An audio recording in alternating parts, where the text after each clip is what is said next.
జై శ్రీమన్నారాయణ. నేను మీ icon astrologer Gattupalli Suresh Babu.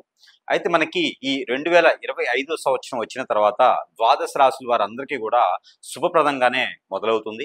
అయితే దినదిన అభివృద్ధిలాగా ప్రతి మాసానికి ఎట్లయితే మనకి అభివృద్ధి అవుతుందో అదేవిధంగా మనకి అతిపెద్ద గ్రహాలైనటువంటి శని భగవానుడు కావచ్చు, రాహువు, కేతువు, గురువు ఇలాంటి అతిపెద్ద గ్రహాలన్నిటి కూడా మారిపోవడం, ద్వాదశ రాశుల వారికి అందరికీ కూడా ఉపయోగపడేలాగా ఉండడం, అందులో 12 రాశుల వారికి కూడా బాగుండడం. అందులో ముఖ్యంగా మరొకటి మనకి ఇటీవల కాలంలోనే గ్రహాలు 2 వచ్చాయి. ఆ గ్రహణాలు వచ్చేసి చంద్రగ్రహణం, సూర్యగ్రహణం మనకి ఈ సెప్టెంబర్ మాసంలోనే ఆరంభమైనాయి. సెప్టెంబర్ 21వ తారీఖున వచ్చినటువంటి చంద్రగ్రహణం, అలానే సెప్టెంబర్ 21వ తారీఖున వచ్చినటువంటి సూర్యగ్రహణం. ఈ గ్రహణాల సందర్భంగా అందరూ కూడా భయభ్రాంతులు అయ్యేలాగా కొంతమందికి అనిపిస్తూ ఉంది. ఇలాగా ఏ రాశి వారికి ఎలా ఉండబోతుంది, అలానే ఈ గ్రహణాల అనంతరం కూడా మనకి వచ్చేసి అక్టోబర్ మాసం వస్తుంది. ఈ అక్టోబర్ మాసం 2025 సంవత్సరం ఎలా ఉండబోతుంది, ఈ ద్వాదశ రాశుల వారికి ఎలా ఉంటుంది, ఏ నక్షత్రం కావచ్చు, ఏ రాశిలో పుట్టిన వారికైనా సరే ఏ గ్రహాలు ఏ దశలు ఎలా ఫలిస్తాయి, దానికి తగ్గట్టుగా ఈ అక్టోబర్ మాసంలో కొత్తగా పెళ్లిళ్ళు చేసుకునే వారు కావచ్చు, కొత్తగా గృహప్రవేశాలు చేసుకునేవారు కావచ్చు, కొత్తగా ఏదైనా విదేశాలకు వెళ్ళాలనుకున్నా, యూనివర్సిటీ సీట్లు కావాలనుకున్నా, రాజకీయ రంగంలో, సినీ రంగంలో ఎలా ఉండబోతుంది, ఈ యొక్క కొత్త వరవడి ఎలా ఉండబోతుంది, ఈ దీపావళి పర్వదినాలు ఎలా ఉండబోతున్నాయి అనే దాని గురించి మనం ఒకసారి పరిశీలన చేసినట్టయితే కనుక ముందుగా మనకి ఈ ద్వాదశ రాశుల వారికి ఎలా ఉంటుంది అక్టోబర్ మాసం అనేది చూద్దాం. అయితే మనకి ద్వాదశ రాశుల్లో ఒకటి మేషరాశి. ఈ మేషరాశి వారికి గత కొంతకాలంగా చూసుకున్నట్లయితే కనుక శని భగవాన్ యొక్క అశుభ దృష్టి, అలానే శుక్రుని యొక్క అశుభ దృష్టి, ఈ మధ్య మరి ఇక్కడ రాహువుకు కూడా అశుభ దృష్టి, అలానే రవి భగవానుడు కూడా అశుభ దృష్టితో మనం చూస్తూ ఉన్నాము. వీటి వలన వారు అనుకున్నటువంటి కార్యక్రమాలు, అనుకున్నటువంటి పనులు ముందుకు వెళ్ళలేకపోవడం, ఆర్థిక పరమైనటువంటి ఇబ్బందులే కాకుండా ఆరోగ్య సమస్యలు కూడా కాకుండా, అలానే ఇంట్లో కూడా పెద్దగా వారికి సానుకూల పరిస్థితి అనేది ఏర్పడట్లా. భార్యాభర్తల మధ్యన సంకిత భావం లేదు, పిల్లల పెద్దల మధ్యన ఎడబాటు దూరాలు ఉన్నాయి, ఆర్థిక పరమైన ఇబ్బంది, ఎందులో పెట్టుబడి పెట్టినా కూడా నష్టపోయేటువంటి తత్వం కనిపిస్తూ ఉంది. కావున ఇలాంటి సందర్భం ఉన్నప్పుడు ఈ గ్రహాలన్నీ కూడా ఏం చేస్తూ ఉన్నాయి, మనకి సానుకూలంగా ఒక్క గ్రహం కూడా లేదా అనిపిస్తుంది. మనలో మనకి తెలియనికున్నటువంటి చిరాకులు కనిపిస్తూ ఉంటాయి. ఏ పని కోసం ముందుకు వెళ్దామన్నా కూడా ఆ పనులన్నీ అవ్వేటట్టు కనిపించవు. అలానే ఎక్కడైనా పని కోసమే కాకుండా ఎవరైనా మనుషులతో మాట్లాడాలన్నా, స్నేహితులు కావచ్చు, శ్రేయోభిలాషులు కావచ్చు, కుటుంబ సభ్యులు కావచ్చు, మనం వెళ్ళగానే వారికి మన మొహం చూడగానే కోపం వస్తుంది, మనతో మాట్లాడాలనిపించదు. ఇవన్నీ కూడా ఏంటంటే మనలో ఉన్నటువంటి దోషాలు కొంత అయితే, గ్రహాలు సానుకూలంగా లేవు కదా అది కొంత. కాబట్టి మనం ఏదైతే చివరిలో చెప్పినామో ఆ పరిహారం మనం నిర్వర్తించుకుంటే కనుక ఖచ్చితంగా ప్రయోజనం అయితే ఉంటుంది.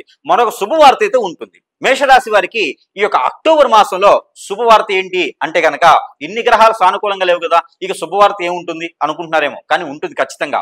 ఎప్పుడో ఎక్కడో ఎవరికో మీరు అప్పు ఇచ్చి ఉంటారు కదా, ఆ అప్పు ఇచ్చినది ఈ అక్టోబర్ మాసం 10వ తారీఖు తర్వాత మీకు ఆ డబ్బులు వచ్చేలా కనపడుతున్నాయి. కాబట్టి అందరు కూడా మీరు అడగండి, ఎక్కడైతే అప్పు ఇచ్చున్నారో వారిని అడగంది అమ్మైనా పెట్టదు. కాబట్టి మీరు వారిని డబ్బులు అడిగితే ఏమైనా మీకు మళ్ళీ తిరిగి ఇచ్చేటువంటి ఆలోచన వారికి వస్తుంది, ఇస్తారు కూడా. ఇది అక్టోబర్ 10వ తారీఖు తర్వాత మాత్రమే మీరు ఈ ప్రయత్నం చేయండి. తర్వాత విదేశీయానం, ఈ మేషరాశిలో ఉన్నవారు ఎవరైనా విదేశీయానం చేయాలనుకునేటువంటి కోరిక ఉన్నవారు ఎవరైనా ఉన్నారా, ఖచ్చితంగా విదేశీయానం ప్రయత్నం చేస్తే ఈ మాసంలో వెళ్ళడానికైతే సానుకూలంగా లేదు, కానీ ప్రయత్నం చేయడానికి మాత్రం సానుకూలంగా కనిపిస్తోంది. ఈ మాసంలో అక్టోబర్ మాసం 21వ తారీఖు తర్వాత ప్రయత్నం చేయండి. ప్రయత్నం చేస్తే రానున్నటువంటి నవంబర్ 23వ తారీఖు తర్వాత మీరు విదేశాలకు వెళ్ళేటువంటి ఆస్కారం, అదృష్టం మీకు సానుకూలంగా కనిపిస్తుంది గ్రహాల యొక్క అనుకూలత వలన. అయితే ఈలోపు మీరు అక్టోబర్ మాసం 21వ తారీఖు తర్వాత ప్రయత్నం చేయొచ్చు. ఇకపోతే ఎవరైనా మేషరాశి వారు వ్యాపారం చేయాలనుకుంటే కనుక ఈ మాసంలో ఉన్న వ్యాపారాలు చేసుకుంటూ సక్రంగా ఉంటే చాలు. కొత్తగా పార్ట్నర్షిప్ వ్యాపారాలు తెలియని వారు వచ్చి చెబితే పెట్టుబడి పెట్టడం లాంటివి చేయకండి. ఎందుకంటే గ్రహస్థితి మీకు అనుకూలంగా లేదు.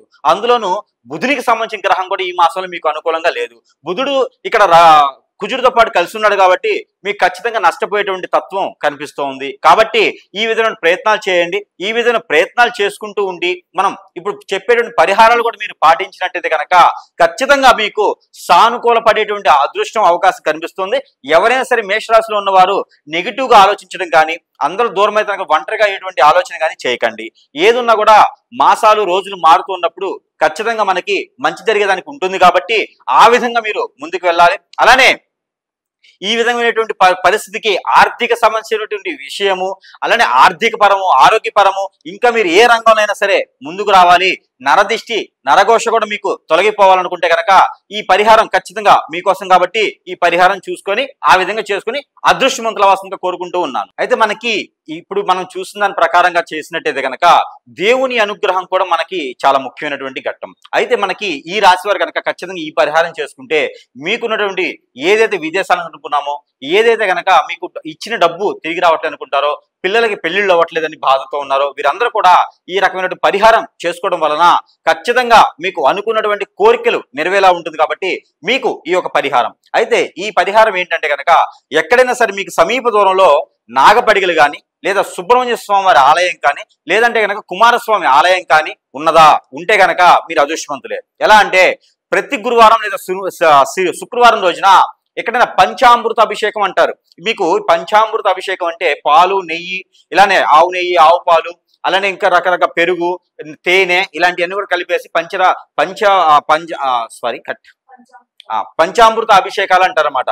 ఈ పంచామృత అభిషేకాలు అనేది అక్కడ కుమారస్వామి మీద కానీ, సుబ్రహ్మణ్య స్వామి వారి కానీ, నాగపటికల మీద చేసుకున్నట్లయితే కనుక ఖచ్చితంగా మీకు ఆ ఒక అనుగ్రహం అనేది మీకు లభిస్తుంది.